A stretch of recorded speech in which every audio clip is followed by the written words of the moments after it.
Hello everyone and welcome back. Today I'm going to be making a Selenium bot. It's going to be really simple and we're going to cover the basic example of voting with a bot. And we're going to use a VPN because the voting site writes down your IP as well, so we have to be careful of that if we're going to make a bot. Now of course keep this legal, don't do anything illegal, I don't support that, so we can get started. As you can see, I even made my own website for this in order to keep everything legal. So I made the website and I've added two buttons, each for voting for one of the presidential candidates, and you can just click the button and as you can see in the URL bar, you'll see the name of the guy you voted for, and under the my blog header you can see your vote is and then the name of the candidate. So that is going to be our voting, and we're going to verify that we clicked the voting button by the URL. So when we automate the bot, it's going to click, and if we see the URL filling up, we'll know that it's valid. So let's get started. The first thing we have here is all of our files that you're going to need. We have the batch script, we have the vote.py, the VPN, and the Gecko driver. We have a bunch of files, but the first thing you need to know is that the vpn.exe is just going to be your VPN, something you can start up and it automatically connects to any other country except yours or similar, and it automatically changes the IP, and you need to rename it to something simple. I recommend having something that is just one binary exe, just like I have it right here. This is the Psiphon VPN that you can use because it's easy to start up and easy to task kill. We also need the geckodriver.exe, which is the Gecko driver you can download from Google. Just Google it and you'll find it. It is the driver for Firefox in order to run Selenium. So for that you need the driver. So before we get into Selenium, let me just explain the bot.bat.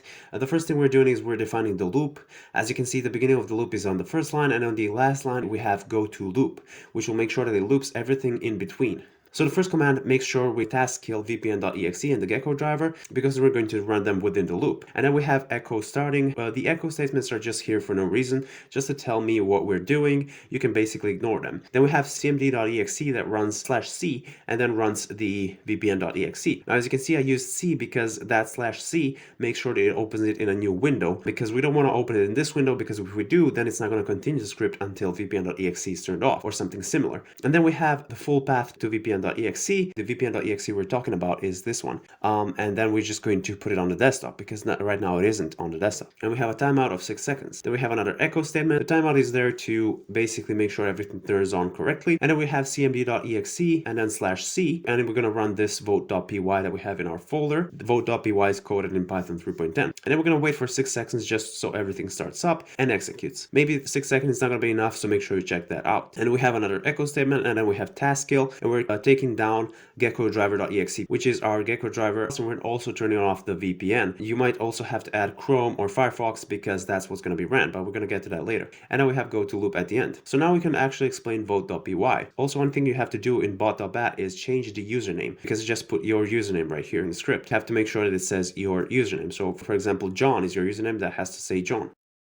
The first thing that you have to do is basically install Selenium. So you can run pip install Selenium, and then now we're going to use the variable browser. In that variable, we're going to use webdriver.firefox, which is our geckodriver.exe, because Firefox uses the Gecko driver. I put it in the same folder so everything works. And then we have the URL variable, which defines the URL that we're going to visit. And then we're using browser.getURL in order for browser to navigate to the URL. The bot also needs to know what to press. So we are using XPath, and the XPath is actually going to be the whole path to our button. So the bot understands which button to press. So how do we get the XPath? Well, we're going to go right click on the button once we navigate to the page, and we're going to say inspect. We're going to make sure that we are checking the right input, and we're going to right click on it, copy full XPath, and you can just put this into the XPath variable, which we're going to put into find element by XPath. This tells Selenium basically use the bot to find the exact button that we want to press and then press it. Before it presses it, we're going to say print trying to click the button, and then we have next button to click, which is the variable that we defined before. And then we're going to print out button clicked and go to exit, because we need some sort of exit handling, because we want to make sure that we task kill our Python program. It doesn't exit properly, but it's fine, it seems to work. So anyways, so now that we have all of our stuff on the desktop,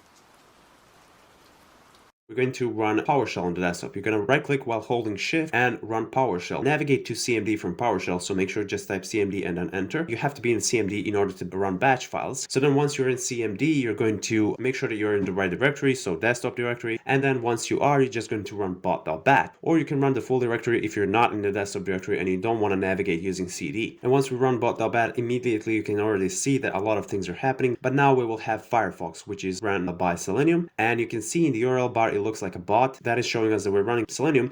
And as you can see, it already voted for JC Denton. You can see it in the URL and you can see it under the my blog your vote JC Denton. So this is amazing. It seems to work, and as you can see, the loop is going on. The Psiphon is starting again, which is the VPN, and everything is starting once again. Even though it doesn't turn off everything perfectly, it seems to work great. You can see by my mouse that I'm not doing much. The program votes itself. I can try clicking it manually, like Adam Jensen right here, or JC Denton, or exiting it manually. If it doesn't exit immediately, you can just task kill it using the batch file that we used before. So I'm going to turn everything off right now, and I'm just going to show you one more thing before we go. If you want to task kill a Chrome that opens because of the VPN, or if you want to task kill the Firefox after making sure you voted, you just have to run task kill /im capital and then name of the process. So chrome.exe or firefox.exe, depending on where you place it. Obviously, you want to make sure you place it on the right place, and everything should be fine. So that's basically it. Thank you so much for watching, and this has been a quick tutorial. I do these on purpose because I don't want to waste your time. It's something really simple. So I hope I helped you. Thank you so much for watching, and have a nice day.